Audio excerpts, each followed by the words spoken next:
Magandang umaga po sa inyong lahat.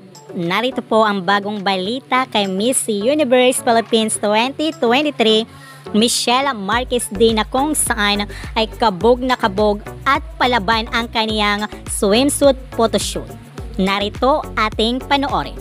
Kaya patuloy po natin na suportahan si Michelle Marquez Di sa kanyang laban sa Miss Universe 2023 na gaganapin sa bansang El Salvador. Dahil alam po natin na si Michelle ay pagdating sa kaniyang communication skills ang pag-uusapan ay nanlalamon po ito ng mikropono. At pagdating naman sa kaniyang pasarela ay ang laki ng improvement sa kaniyang signature walk.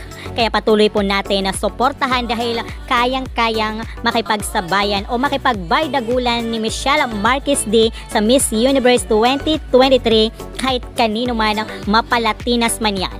Kaya patuloy po natin na suportahan para maiuwi ang panglimang corona para sa bansang Pilipinas.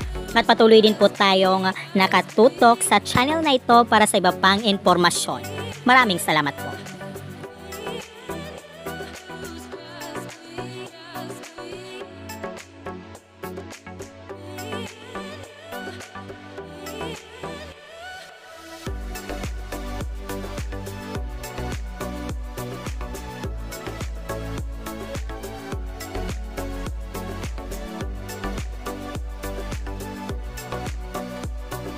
Ano kaya ang masasabi mo rito? I-comment mo dyan sa comment box at huwag kalimutang mag-subscribe para always updated.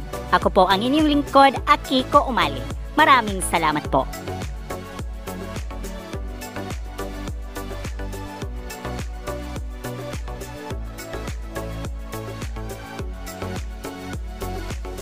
Kung bago ka lang sa aking channel, huwag kalimutang mag-subscribe and click the bell para always updated sa bagong kaganapan.